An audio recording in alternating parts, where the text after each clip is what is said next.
mendatang, Jakarta akan miliki pemimpin baru. Anies Baswedan dan Sandiaga Uno kelak dilantik sebagai Gubernur dan Wakil Gubernur DKI Jakarta untuk 5 tahun ke depan. Satu Indonesia berkesempatan mengenal lebih dalam sosok Wagub baru ibu kota. Lebih dari itu, kami pun menghadirkan sosok-sosok di balik karakter Sandiaga Uno. Mulai dari sang istri yang rela menjual perhiasannya kala dahulu Sandi mengalami masa sulit. Sampai akhirnya dia pernah menjual perhiasannya waktu itu. Ini saya sampai terenyuh gitu loh. Dia jual perhiasannya untuk bantu-bantu modal usaha, bantu-bantu bayar kehidupan sehari-hari. Hingga sang ibu yang setia menemani putranya menghadang ragam tantangan kala kampanye. Karena itu terpatri terus, jadi sekolah saya serius sekali dan ya memang fokusnya belajar dan malah di teman-teman bilang ini kutu buku nih. Selengkapnya dalam Satu Indonesia. Sembako naik turun. Cabai naik turun.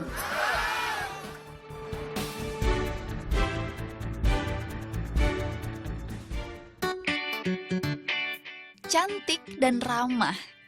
Kesan yang muncul saat pertama melihat sosok wanita asli Betawi ini. Nur Asia Uno atau kerap disapa Mpok Nur juga sosok di balik kesuksesan Sandiaga Uno. Nur Asia telah mendampingi Sandiaga Uno kurang lebih 33 tahun. Kisah asmaranya terjalin sejak mereka duduk di bangku sekolah menengah pertama. Berpacaran 13 tahun, meski putus nyambung, akhirnya mereka resmi menikah pada 28 Juli 1996 di Singapura. Pernikahan dilakukan sederhana, hanya orang tua dan saudara dekat yang hadir dalam resepsi. Kini, pasangan tersebut telah dikaruniai 3 orang anak. Nur Asia setia mendampingi Sandiaga Uno dalam suka dan duka. Bahkan di saat Sandiaga terkena pemutusan hubungan kerja pada 1997. Nur Asia pun rela berkorban. Selalu kasih semangat itu istri saya. Jadi Nur, istri saya selalu bilang, udah bang, pokoknya kita maju aja, percaya, bismillah maju gitu. Dia selalu kasih semangat. Dan karena dia memang dari backgroundnya ayahnya juga pengusaha. Gitu. Dulu kita juga pernah susah kok seperti ini. Sampai akhirnya dia pernah menjual perhiasannya waktu itu. Ini saya sampai terenyuh gitu loh. Dia jual perhiasannya untuk bantu-bantu modal usaha, bantu-bantu bayar kehidupan sehari-hari.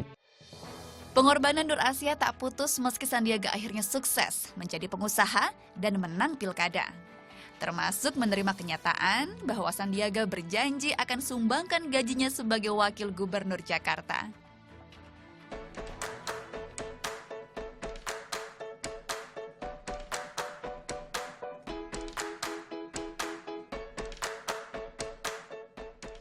Emang Ibu nggak protes Bu, itu penghasilan Bapak disumbangin kayak membutuhkan? Enggak, emang mungkin agak lucu kali. Kalau saya malah seneng, saya bilang ya bagus, pinter. Kamu harus kayak gitu, karena kan mereka sangat membutuhkan ya. Bukannya kita sombong nggak mau ngambil gajinya ya, tapi memang alhamdulillah Tuhan udah kasih kecukupan sama kita. Makanya ini udah saatnya lah kita mengabdi kepada warga dan masyarakat, karena memang itu adalah haknya mereka gitu. Jadi buat saya banyak sekali orang susah di Jakarta. Jadi alangkah baiknya memang itu digunakan untuk orang-orang yang membutuhkan. Ibu sama Pak Sandi kan udah bersama tuh 33 tahun Ibu, dari zaman pacaran 14 tahun kemudian pernikahan. Sekarang Bapak mau memulai menjadi wakil gubernur ini, Ibu takut nggak ada perhatian Bapak mungkin yang hilang atau? Insya Allah sih enggak ya, karena memang kita tuh selalu kalau ada sesuatu harus diomongin dulu, dikomunikasikan. Jadi memang misalnya saya nggak suka kalau Mas Sandi terlalu capek, karena saya juga takut ya gimana pun dia mikirin orang banyak, tapi dia sendiri suka lupa sama dirinya maksudnya. Jadi saya selalu ingetin Bang, kalau kamu sakit atau ada apa-apa, suami saya cuma satu loh, kamu seorang. Maksudnya saya nggak punya suami yang lain. Jadi kamu harus bisa rem nggak boleh kebablasan gitu. Ya udah. Jadi saya sebagai istri ya selalu menjadi pengingat. Dan dia selalu bilang sih memang kamu wajib mengingatkan saya. Ngobrolin bekal untuk Bapak, boleh nggak lihat cara Ibu gimana menyiapkan bekal untuk Bapak di bawah boleh kerja? Banget ya. Yuk kita lihat yuk. Sambari bikinin ini.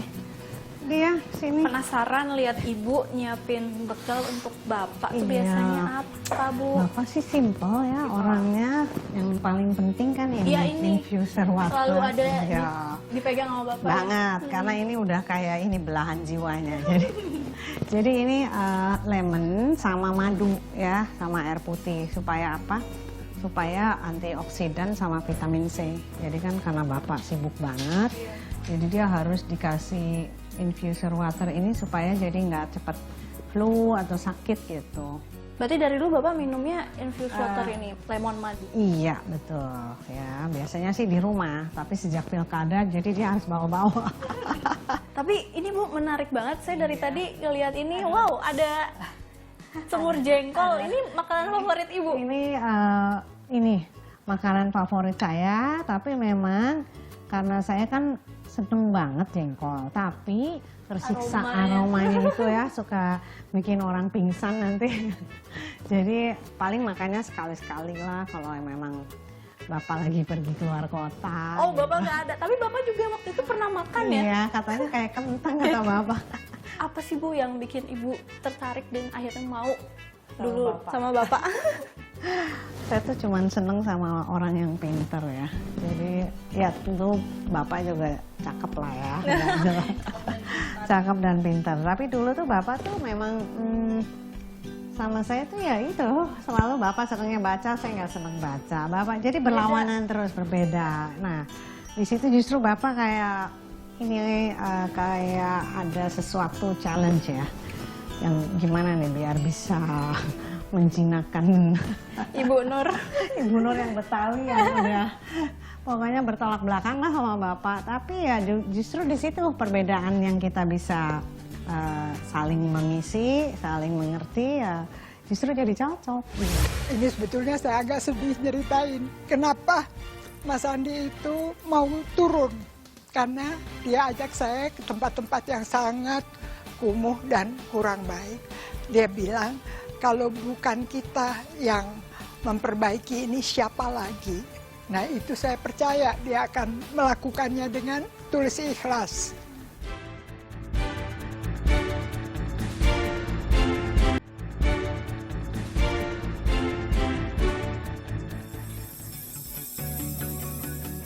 Pribadi Sandiaga Uno tak bisa lepas dari sosok yang membesarkannya. Sang ibu, Rahmini Rahman, atau akrab dikenal sebagai Min Uno, dikenal publik sebagai pakar etika Indonesia. Ia mendirikan lembaga pendidikan Duta Bangsa, sekolah kepribadian yang fokus pada penanaman etika dan pengembangan diri. Sudah banyak tokoh dan pejabat negara jadi lulusannya. Tak hanya mendidik dengan teori, Min Uno juga cerminkan ilmunya dalam kehidupan sehari-hari. Ia selalu berusaha tampil paripurna, modis dengan riasan yang pantas dan berkelas. Karena memperhatikan penampilan juga perkara menghargai orang. Terlihat anggun, ramah, dan murah senyum, ternyata bagi Sandiaga, Min Uno adalah sosok ibu yang amat tegas dan keras soal terapkan kedisiplinan. Bu Min itu disiplin banget orangnya. Memang waktu kuliah itu karena diancam-ancam sama ibu, Bu Min harus kelar cepet, nilainya harus bagus. Dan saya ingat waktu saya SMA setiap kali dapat nilai jelek itu ditempel tuh hasil-hasilnya di kamar gitu. Karena itu terpatri terus, jadi sekolah saya serius sekali dan ya memang fokusnya belajar dan malah di teman-teman bilang ini kutu buku nih.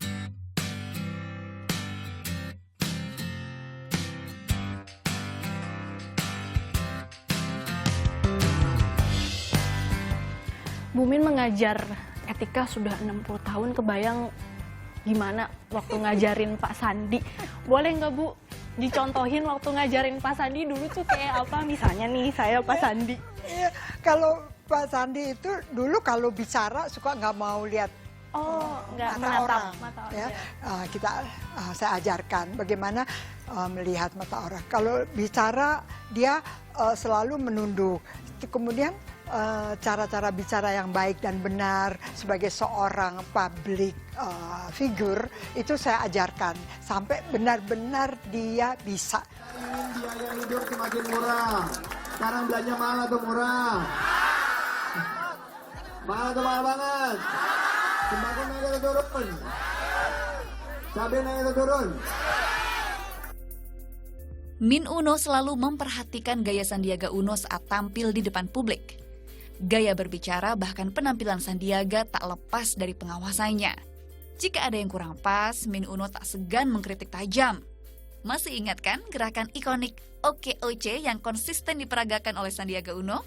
Kita juga ada program lapangan kerja yang keren banget karena katanya banyak yang nganggur di sini, betul? Oke, oke, oke. Oke ya.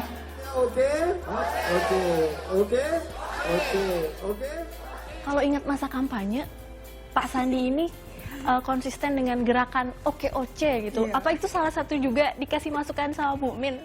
Ini ya, saya selalu bilang sama setiap individu yang saya ajarkan, ada sesuatu yang harus membuat orang terimpresi. Jadi first impression itu penting banget.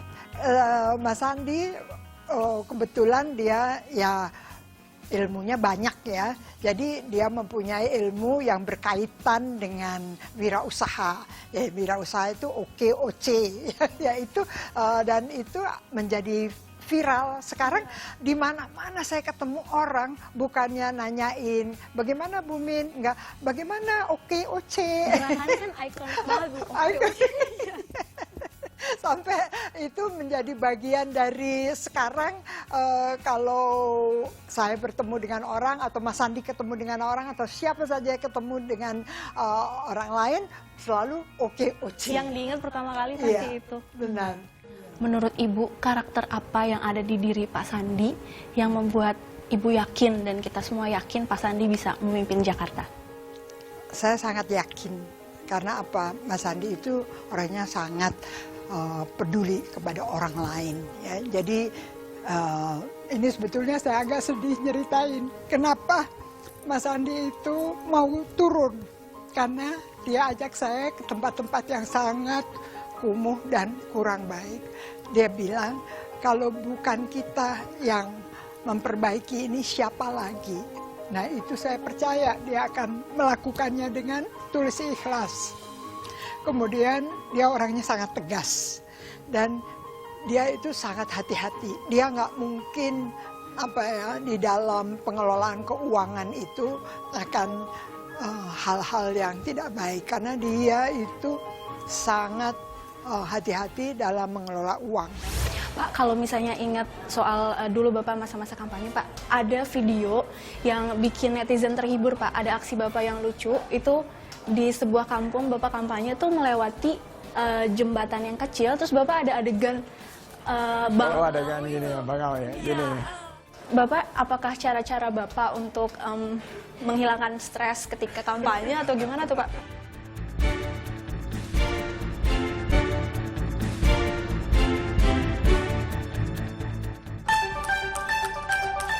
5 Mei lalu, terpilihnya pemimpin Jakarta yang baru resmi dikumandangkan KPUD.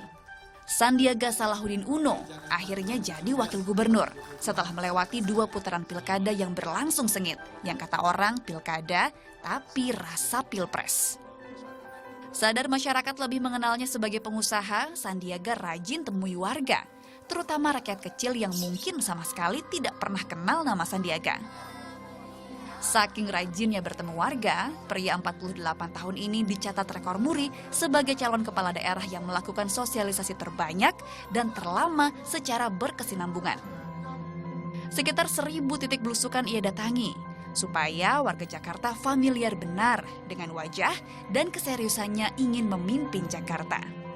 Menurut saya Sandiaga Uno itu ganteng, cerdas, sama berwibawa. Ya, menurut saya Sandiaga Uno itu ramah, bertanggung jawab, dan apa adanya. Sandiaga Uno merupakan pengusaha yang sukses ya.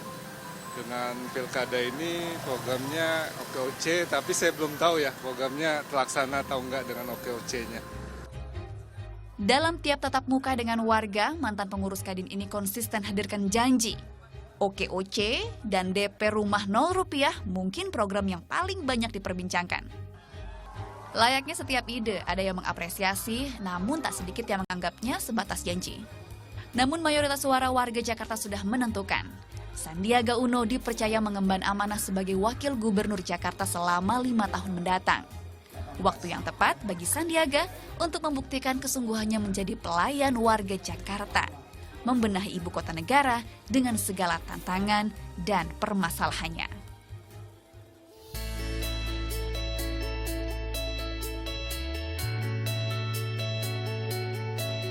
Apa sih Pak yang didapatkan dari belusukan bertemu langsung dengan warga-warga? Pasti warga akan nanya mengenai OKOC. OKOC kan artinya lapangan kerja yang terbuka. Mereka akan lihat mana nih lapangan kerja yang terbuka, usaha kecil mana yang dibantu, pelatihannya seperti apa, jejaring marketingnya, jejaring pemasarannya seperti apa, lahan usaha dan juga perizinan, dan tentunya akses permodalan. Kalau misalnya ingat soal dulu Bapak masa-masa kampanye Pak, ada video yang bikin netizen terhibur Pak, ada aksi Bapak yang lucu, itu di sebuah kampung Bapak kampanye tuh melewati jembatan yang kecil, terus Bapak ada adegan adegan gini ya, bakal ya, gini. Apakah cara-cara Bapak untuk menghilangkan stres ketika kampanye atau gimana tuh Pak? 18 bulan saya paling lama berkeliling di wilayah Jakarta dan wartawan yang embedded udah seperti saudara sendiri. Jadi kadang-kadang mereka juga penat, yang diliput juga sama. Sekali-sekali saya membuat variasi-variasi untuk menghibur, sebetulnya menghibur para awak-awak media. Dan ternyata itu malah jadi hits di yang melihat anak-anak muda yang jadi viral. Tapi tujuan saya tuh, ya Nadia juga pernah ikut embedded. Itu mereka lelah karena 18 bulan bertanyanya yang sama. Jadi saya sekali-sekali variasi supaya menghibur mereka dan juga agar kampanye nggak monoton. Ada kurang lebih 23 program Pak Anies dan Pak Sandi gitu. Apakah Bapak berani memberikan garansi untuk warga Jakarta nih Pak selama 5 tahun ke depan bahwa program-program itu akan terrealisasi? Insya Allah kita akan all out 100% di 23 rencana kerja kita. Dan kita butuh dukungan seluruh pemangku kepentingan warga, pemerintah, pusat dan daerah, juga dari dunia usaha untuk mewujudkan 23 rencana kerja kita. Kita harapkan ini bisa terwujud 5 tahun ke depan. Mungkin benar kiranya, di belakang pria sukses ada istri yang hebat. Begitu juga peran keluarga. Namun hal tersebut jelas belum cukup bagi Sandiaga. Mulai Oktober nanti, saat resmi mengemban amanah sebagai Wakil Gubernur Jakarta, ia mutlak butuh peran aktif seluruh warga Jakarta demi tuntaskan semua program yang dijanjikan, demi wujudkan ibu kota negara yang lebih sejahtera.